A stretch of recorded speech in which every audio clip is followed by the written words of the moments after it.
Hello အားလုံးပဲမင်္ဂလာပါကျွန်တော်ဒီနေ့ Marvel ရဲ့ Doomsday movie နဲ့ပတ်သက်ပြီးတော့ leak ဖြစ်လာတဲ့ story အကြောင်းကိုကျွန်တော်ပြောပြပေးသွားမှာဖြစ်ပါတယ်အခုကျွန်တော်ပြောပြပေးမယ့် story ကတော်တော်လေးတိကျတယ်လို့ပြောလို့ရတယ် 100% မှာ 90% လောက်ထိတိကျတယ်လို့လည်းကျွန်တော်တို့ source တွေအရသိရတယ်ပထမအဆုံးအနေနဲ့မပြောပြခင်မှာ Avenger Marvel ကိုကြိုက်နှစ်သက်တဲ့လူတွေသို့မဟုတ် Marvel ကိုကြည့်တဲ့လူတွေအနေနဲ့ဆိုလို့ရှိရင် spoiler မမိစေချင်လို့ရှိရင်တော့မကြည့်ကြဖို့အတွက်ကျွန်တော်ဒီကနေပြီးတော့မေတ္တာရက်ခံပါတယ်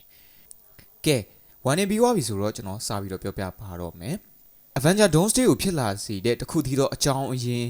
source က Steve Rogers ပဲဖြစ်ပါတယ် Steve Rogers က Avenger Endgame ရဲ့အဆုံးသတ်မှာသူကအချိန်တွေကိုနောက်ပြန်ဆုပ်ပြီးတော့ Infinity Stone တွေကိုတွားထားတယ်တွားထားပေမဲ့သူ့ရဲ့ original timeline ကိုပြန်မလာဘဲနဲ့သူကအတိတ်မှာပဲနေခဲ့တဲ့အတွက်ကြောင့်မို့လို့သူ့ကြောင့်ပဲ Multiverse တွေက incursion ဖြစ်တယ်ပျက်စီးမှုတွေပြိုလဲမှုတွေဖြစ်တယ်ဒီကိစ္စကိုသူကတော့လုံးဝမသိဘူးပေါ့လေမသိဘဲနဲ့သူကဆက်ပြီးတော့နေခဲ့တယ်နေခဲ့တဲ့အထဲမှာကျွန်တော်တို့ရဲ့ main villain ဖြစ်တဲ့ Dr. Van Doom က Steve ကြောင့်ပဲ villain တကောင်ဖြစ်လာတာပါပြောပုံအရဆိုလို့ရှိရင် 31st century မှာ Dr. Van Doom က Kingdom Liberia ဆိုတဲ့နေရာတစ်ခုကိုသူကအုပ်စိုးထားတယ်သူကအုပ်စိုးထားပြီးတော့သူနဲ့အတူတူလက်ထပ်ထားတဲ့ကောင်မလေးကတော့ Sue Van Doom လို့ခေါ်တယ်သူတို့နှစ်ယောက်မှာကလေး2ယောက်ရှိတယ်အဲ့2ယောက်က Franklin နဲ့ Valeria ဆိုတဲ့ကလေး2ယောက်ပဲဖြစ်တယ်ဒီလိုမျိုးကလေး2ယောက်ရှိတဲ့ Dr. Van Doom က Steve ကြောင့် incursion တွေဖြစ်တဲ့အချိန်မှာပေါ့လေသူ့ရဲ့မိန်းမနဲ့အတူတူသူ့ရဲ့ကလေး2ယောက်ကိုလည်း Dr. Doom ကဆုံးရှုံးလိုက်ရတယ်ဆုံးရှုံးလိုက်ရတဲ့အတွက်ကြောင့်မို့လို့အဲ့အတွက် Steve Rogers ကိုမုန်းတီးပြီးတော့လက်စားချေခြင်းနေတယ်ဘာလို့ Steve Rogers ကသူ့ရဲ့ timeline မှာမနေဘဲနဲ့ဒီ incursion တွေဖြစ်အောင်လုပ်တာလဲဆိုတဲ့ဥစ္စာပေါ့လေဒီ multiverse တွေကို fuck up ဖြစ်အောင်လုပ်တဲ့အတွက်ကြောင့်မို့ Steve Rogers ကိုတော်တော်လေးပောက်ကွဲနေတယ်ပောက်ကွဲနေပြီးတော့သူကဘာလုပ်လဲဆိုတော့ time travel လုပ်ပြီးတော့ဒီလိုမျိုးပဲ multiverse တွေတည်ရှိတဲ့အကြောင်းကိုလည်းသူကသိလာတယ်သိလာတဲ့အချိန်မှာ Kang တွေကိုသူကစုစည်းတဲ့ကျွန်တော်တို့Ant-Man ထဲမှာတွေ့တဲ့အတိုင်းပဲ Ant-Man ရဲ့နောက်ဆုံးခန်းမှာ Kang တွေစုစည်းတဲ့နေရာကိုကျွန်တော်တွေ့တယ်မလားတွေ့တဲ့နေရာတွေကိုသူကဝင်လာပြီးတော့ Kang တွေအကုန်လုံးကိုတပ်ပစ်လိုက်တယ် Kang တွေအကုန်လုံးကိုတပ်ပစ်လိုက်ပြီးတော့ Kang တွေရဲ့နေရာကိုသူကဝင်ယူလိုက်တယ် Dr. Van Doom ကယူလိုက်ပြီးတော့ Marvel Universe ရဲ့ new villain ပေါ့လေ villain အသစ်ဖြစ်လာတယ်ဒါပေမဲ့ villain အသစ်ဖြစ်ပေမဲ့သူကတာမန် villain တော့မဟုတ်ဘူးအတာမန် villain တွေလိုမျိုးကြွားဝါခြင်းတွေအုပ်စိုးခြင်းတွေဆိုတာတဲ့သူကရှင်းရှင်းပြောလို့ရှိရင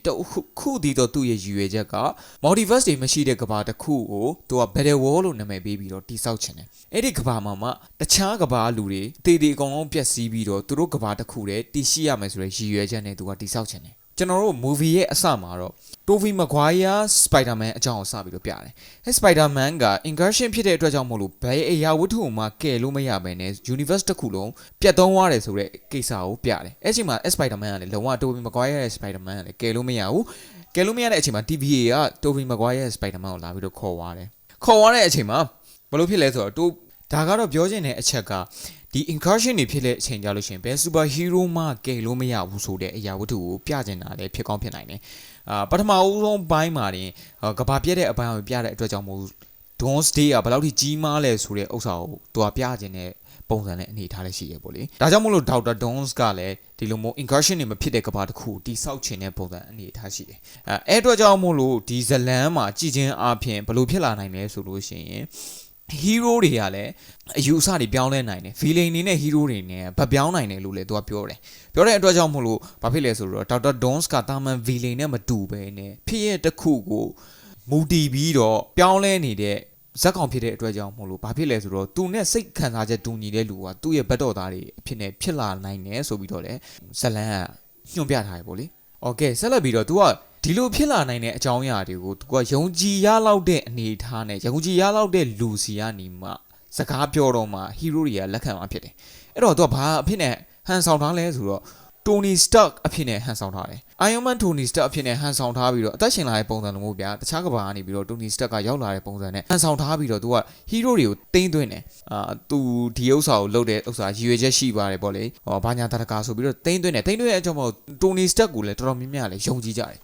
တဲ့အတွက်ကြောင့်မို့လို့သူ့ရဲ့နောက်လိုက်တွေတော်တော်များများဖြစ်လာတယ်လို့လည်းပြောတယ်ဒီမှာ Battle World တစ်ခုကိုဖန်တီးဖို့အတွက်သူ့ရဲ့အရေးကြီးဆုံးလိုအပ်တဲ့သူ့ရဲ့ဘယ်လိုပြောမလဲလက်အောင်ငယ်သားတစ်ယောက်ကဘာတူလဲဆိုလို့ရှိရင် Wanda ပေါ့လေ Scarlet Witch ပဲဖြစ်တယ် Scarlet Witch ကိုသူက Fantastic Four မှာကျွန်တော်တွေ့ခဲ့တဲ့ Franklin ကိုသူနောက်ဆုံးအချိန်မှာစကားပြောတယ်မှလား Franklin ကလူတွေကိုအသက်ပြန်သွင်းလို့ရတယ်အဲ့အတွက်ကြောင့်မလို့ Wanda ကိုလည်းသူက Franklin နဲ့အသက်ပြန်သွင်းလိုက်တယ်သွင်းလိုက်ပြီးတော့ Wanda ကိုသူကဂရိတစ်ခုပေးတယ်အဲ့ဒါဘာလဲဆိုလို့ရှိရင် Battle World ကဘာတစ်ခုမှာ သူ့ရဲ့ပြော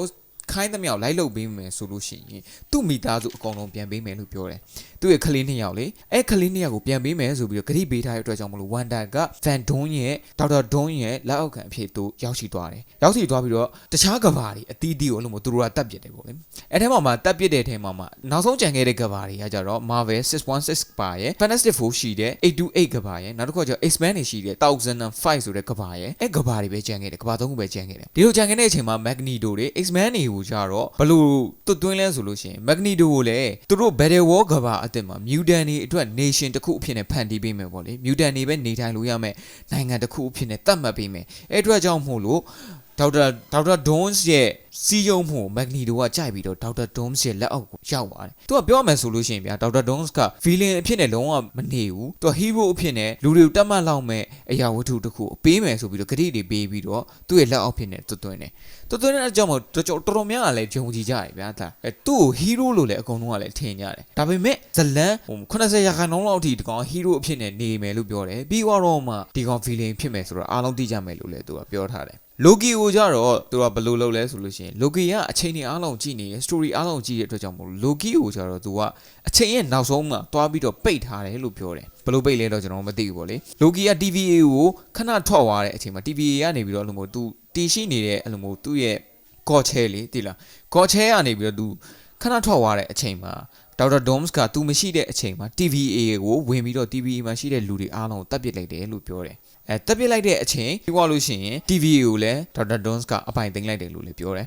ဒီဇလန်မှာတော့ဒေါက်တာစထရင်းစ်ကဒေါက်တာဒွန်းရဲ့လက်အောက်ခံအဖြစ်နဲ့ရောက်ရှိလိမ့်မယ်လို့ပြောတယ်အဲ့တော့အန်ဂိန်းကအတိုင်းလည်းဖြစ်ကောင်းဖြစ်နိုင်တယ်အန်ဂိန်းကအတိုင်းဆိုတာဘယ်လိုလဲဆိုတော့Thanos ကိုနိုင်ဖို့အတွက်ရွေးချယ်မှုတစ်ခုပဲရှိတယ်အဲ့ဒါ Tony အသက်စတေးပေးမှဖြစ်မှာဟုတ်တယ်နော်အဲ့လိုမျိုးပဲဒေါက်တာစထရင်းကလည်းဒီမှာသူလန်တလန်ပဲမြင်နေတဲ့တူတယ်အဲ့လန်ကလည်းဒေါက်တာစထရင်းက Doms ရဲ့လက်အောက်ခံဖြစ်မှရမယ်ဆိုတဲ့ပုံစံအနေနဲ့ Doms ရဲ့လက်အောက်ခံအဖြစ်ကိုဒေါက်တာစထရင်းကကူးပြောင်းလိုက်တယ်ကူပြောင်းလိုက်ပြီးတော့ဒေါက်တာဒွန်းစ်က Steve Rogers ကိုလည်းတပ်ပစ်လိုက်တယ်လို့ပြောတယ်ပြီးသွားလို့ရှိရင် Sentry ကိုဒေါက်တာဒွန်းစ်ကတန်နာကတ်ထဲပါတဲ့ Sentry ကိုဝါးမျိုးလိုက်ပြီးတော့ Steve Rogers ကိုတပ်ပစ်လိုက်တယ်လို့ပြောတယ်ပြီးသွားလို့ရှိရင် Professor X ကိုလည်းတပ်ပစ်လိုက်တယ်လို့ပြောတယ် Steve Rogers ရော Professor X ကိုနှစ်ယောက်လုံးက Doomsday မှာတိမ်မဲ့အနေအထားရှိတယ် Scarlet Witch ကကြတော့ Wolverine ကိုလည်းတပ်လိုက်တယ်လို့ပြောတယ်ပြီးသွားရင် James Gray ကိုလည်းတပ်လိုက်တယ်လို့ပြောတယ်နောက်ဆုံးချက်ကကြတော့ Doctor Doom က Loki အရှိမှာပဲတော့ကိုတပ်လိုက်တယ်လို့ပြောတယ်တပ်လိုက်ပြီးတော့သူတို့ကဘာတစ်ခုကိုဖန်တီးတဲ့အချိန်မှာBattle War ကဘာပေါ့လေအဲဥစ္စာကိုကျန်တဲ့လူတွေအားလုံးကဒီကဘာတဲ့ကိုရောက်ရှိနေပြီကျန်တဲ့ကဘာတွေအသီးသီးအကုန်လုံးကလည်းပျက်စီးသွားပြီနောက်ဆုံးကဘာအဖြစ်နဲ့ကြံရှိတော့မဲ့ကဘာပေါ့လေအဲကဘာကရှေးခေတ်ပုံစံလိုမျိုးဖြစ်တယ်အဲကဘာကိုဒေါက်တာဒွန်းစ်ကပဲအုပ်ချုပ်တဲ့အချိန်မှာဒေါက်တာဒွန်းရဲ့လက်အောက်ခံကကြတော့ဒေါက်တာစထရိန်နဲ့ Scarlet Witch ဖြစ်တယ်မော်ဆီယာ2ယောက်ဖြစ်တယ်မော်ဆီယာ3ယောက်ပေါ့လေရှင်းပြောတယ်ဒေါက်တာဒွန်းစ်ကလည်းမော်ဆီယာပဲဆိုတော့အဲ့လိုဦးစီးတဲ့အချိန်မှာကျွန်တော်တို့ဟီးရိုးတွေအကုန်လုံးကအတိတ်ကအကြောင်းအရာတွေအကုန်လုံးမေ့သွားတယ်တကယ်အတိတ်ကြီးတွေအကုန်လုံးအတိတ်ကိုမှတ်မိတာဆိုလို့ဒေါက်တာဒွန်းစ်ရဲ့ဒေါက်တာစထရိန်ရဲ့ Scarlet Witch က3ယောက်ပဲရှိတော့မယ်လို့လည်းပြောတယ်အဲ့တော့ကဒီ Doomsday ကရှင်းပြောလို့ရှိရင်လူဆိုဒေါက်တာ Doms နိုင်တဲ့ဇလန်ကိုရိုက်ပြမယ်လို့ပြောတယ် hero တွေတော်တော်များများတေးလိမ့်မယ်လို့လည်းပြောတယ်စိတ်မခိုင်လို့ရှိရင်တော့ရှင်းပြောရင်အခုတည်းကရေကြိုတောက်ထားပါဘာဖြစ်လို့လဲဆိုတော့ငိုရများပြီးတော့မျက်ရည်တွေခန်းကုန်မှာဆိုလို့ပါဒါကတော့ lead ဖြစ်ထားတဲ့ story line ရပါလေတချို့တွေကကြတော့လည်းမကြိုက်ကြဘူး Thor တေးမယ်ပြီးသွားလို့ရှိရင် Steve Rogers တေးမယ်ပြီးသွားလို့ရှိရင် channel လူတော်တော်များများလည်းတေးလိမ့်မယ်ဆိုပြီးတော့ပြောထားတဲ့အတွက်ကြောင့်တော်တော်များများလည်းမကြိုက်ကြဘူးသို့တော်လည်းဇလန်ကဒီလိုဖြစ်မှာပဲသူတို့ကရှင်းပြောလို့ရှိရင်ပို့ပြီးတော့ကြီးမားတယ်ဆိုတဲ့အကြောင်းအရာကိုပြချင်လို့လည်းဖြစ်တယ်ဒေါက်တာဒွန်းစ်ကိုနိုင်ဖို့လန်ကအရန်ခဲရင်းနေဆိုတဲ့ခံစားချက်မျိုးလည်းပေးချင်လို့လည်းတူပါတယ်ကျွန်တော်ရဲ့ဇလန်ကိုနားထောင်ပေးရတဲ့လူတွေအကုန်လုံးကျွန်တော်ကျေးဇူးတင်ပါတယ် lead တွေကတော်တော်လေးကျင်းသေးတယ်လို့ပြောတယ်ကျွန်တော်လည်းကျင်းသေးမှာပဲပြောတာပါမကျင်းသေးလို့ရှိရင်ကျွန်တော်ကတိတ်မပြောပါဘူးဒီဇလန်ကကျင်းသေးပို့ရာခိုင်တော့အရန်များတဲ့အတွက်ကြောင့်မို့လို့မျက်ရည်တွေကိုချိုးပြီးတော့ပြင်ထားဖို့အတွက်ကျွန်တော်တရားနေပြီးတော့တောင်းဆိုချင်ပါတယ်အားလုံးပဲနားထောင်ပေးရတဲ့အတွက်ကြောင့်မို့ကျေးဇူးပါ peace